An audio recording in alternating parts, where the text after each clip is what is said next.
मित्रांनो, हे मंदिर माहीत आहे का तुम्हाला? आत्ताच हे रील सेव्ह करून ठेवा आणि हा व्हिडिओ शेवटपर्यंत बघा.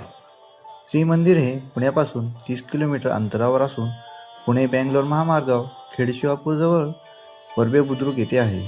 वाहनाने येथे सहज पोहोचता येते. मोठे पार्किंग आणि व्हीलचेअरची सोयही आहे. या मंदिराचे व्यवस्थापन दादा भगवान फाउंडेशन व सिमंदर स्वामी आराधना ट्रस्ट करते.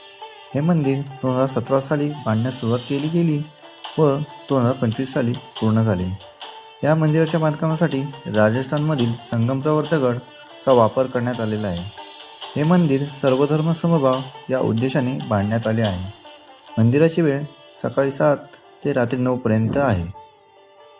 परमपूज्य दादा भगवान यांच्या संकल्पना पूज्य निरुमा व पूज्य दीपकबाई यांनी साकार केले.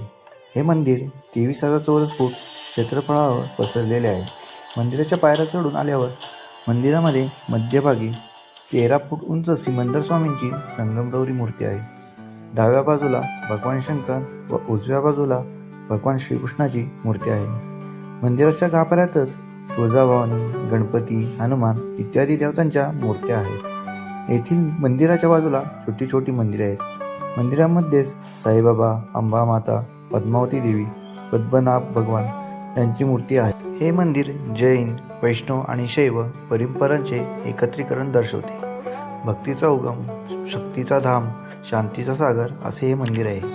येथे परिवारासोबत येण्याची उत्तम वेळ म्हणजे संध्याकाळची आहे. येथील सूर्यास्त बघण्यासारखा असतो. संध्याकाळच्या आरती दरम्यान घंटा आणि धुपाचा सुगंध परिसरात भरतो, ज्यामुळे शांतता आणि एकतेची ऊर्जा जाणवते. भक्त विविध धर्मांमधून एकत्र येऊन आरती करतात. येथे जेवणाची कमी दराने सोय आहे.